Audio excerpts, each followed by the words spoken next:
Voilà, bonjour tout le monde et bienvenue ici chez Sealine.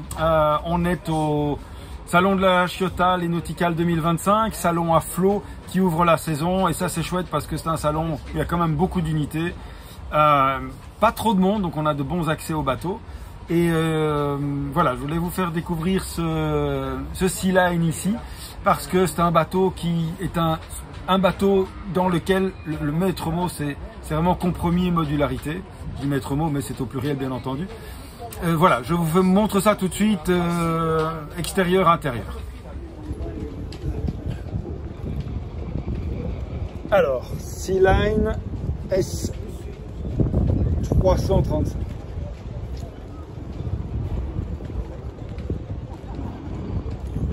Main courante, balcon, passe avant assez haut. C'est curieux, d'habitude, c'est à cette hauteur-ci, taquet de garde ou après le taquet de garde, qu'on a quelques petites marches pour accéder au bain de soleil. C'est pas le cas ici. Et il y a une bonne raison à ça. Alors ici, les bains de soleil ne sont pas sortis parce que le soleil n'est pas vraiment sorti non plus.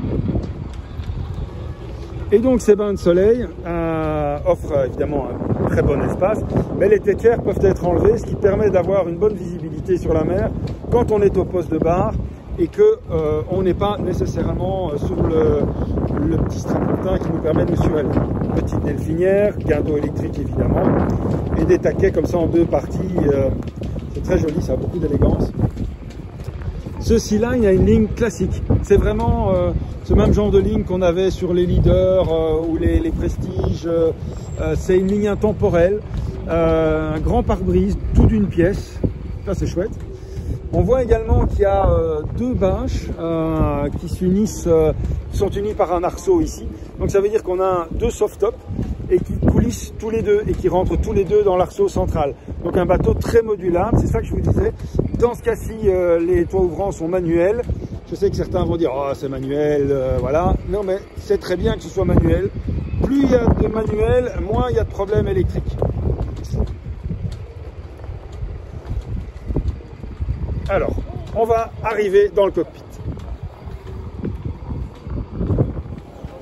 Le cockpit est très grand et j'ai besoin de me mettre vraiment sur l'extrémité de la plateforme de bain pour le filmer. C'est un cockpit qui est grand parce que le bateau est très très large. On est sur un bateau qui fait plus de 3,50 m de large et pour un bateau de 10 mètres, c'est une proportion qui est rare. La table évidemment peut descendre. Comme vous voyez, le dossier ici peut s'abaisser. On peut mettre tout ça en plan et on a un grand bain de soleil. Je suis descendu du passe avant par les deux marches qui sont ici. Portillon avec le logo Sealine.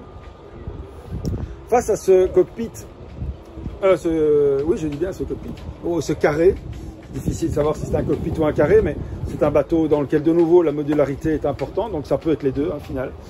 On a alors ici une zone de cuisson, évier, des rangements. On va avoir un frigo extérieur ici, il y aura un frigo intérieur aussi. Et automatiquement alors par le passage central, on est amené au poste de bar. Dans ce cas-ci, on a du Volvo Penta, 2x200 chevaux, avec pilote automatique. Ici, c'est un équipement Raymarine, l'instrumentation Penta, les flaps, tous les switches de vie à bord. Ce très beau volant Sealine, mon Dieu qu'il est beau. C'est un magnifique volant, tout simplement. Je vous parlais de ce toit ouvrant tout à l'heure. Le voilà, avec ici un clips et là l'autre pour le rentrer. Mais ce toit ouvrant, évidemment, quand il est ouvert, permet au barreur de poser ses pieds ici et de pouvoir alors piloter debout. Mais si le temps est à la pluie ou qu'il fait un peu frais, on ferme alors le toit ouvrant, on enlève ceci, on peut s'asseoir sur la banquette, les pieds sur les repose-pieds là, et on peut alors supprimer les tétières qui sont là et retrouver, sans enlever le bain de soleil, une vue de navigation qui permet même de rentrer très correctement au port. Pour accompagner le capitaine, on a alors une double banquette ici copilote avec des espaces de rangement protégés par des clapets, une barre de maintien.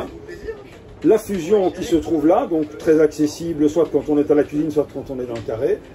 Et puis cette ligne, on ne sait pas s'il est fermé, s'il est ouvert, s'il est semi-ouvert, semi-fermé, mais en tout cas il peut être tout, il peut être fermé, il peut être ouvert, il peut être semi-ouvert ou semi-fermé.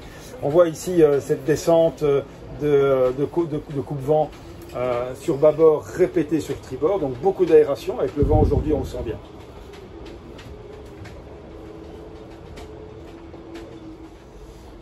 Descendre se fait facilement par ces 3 marches, assisté par cette main courante ici. Et on arrive dans cet espace cuisine avec évier, zone de cuisson, plan de travail, four, fusion principale, tous les tiroirs, ménagères, poubelles, etc. Deuxième frigo, frigo intérieur. Et ce que je vous disais tout à l'heure à propos des passes avant, ça se passe ici. 2 choses.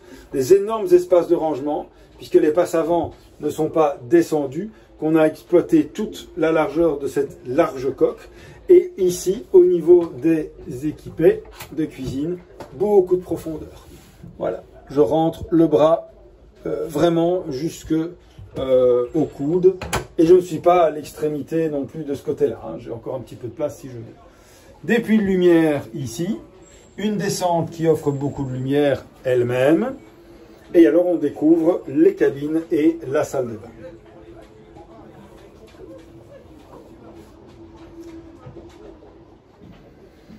Cabine propriétaire, grand lit, des espaces de rangement, beaucoup de vide-poche, beaucoup de galeries où déposer ses affaires, notamment à l'arrière, là c'est creux, ici aussi. Une penderie double porte, ça c'est quand même pas courant.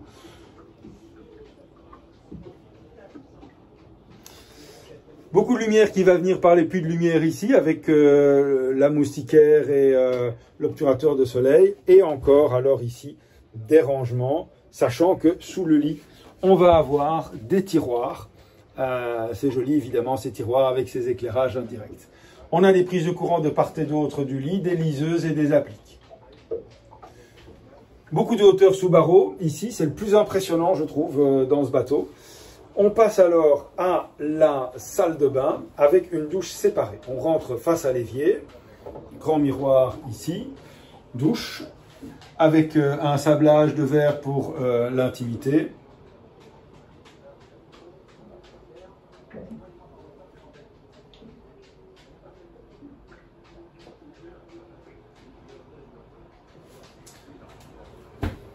Dérangement, aération, prise de courant, sèche-cheveux, rasoir.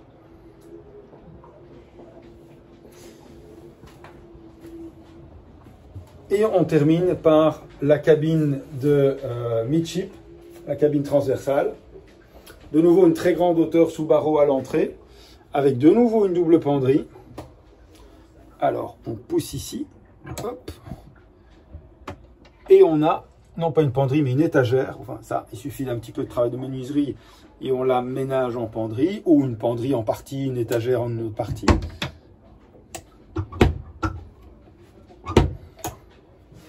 Ici, hublot de coque avec la liseuse, la rigole, la ventilation qui donne dans le cockpit, et alors le lit qui est large. Hein. Je pense qu'on est certainement sur du 1,60, oui, certainement sur du 1,60, je dirais pas 1,80, mais 1,60 certainement. Commutateur, prise de courant. Il y a des prises de courant partout, hein. Ça c'est vraiment chouette.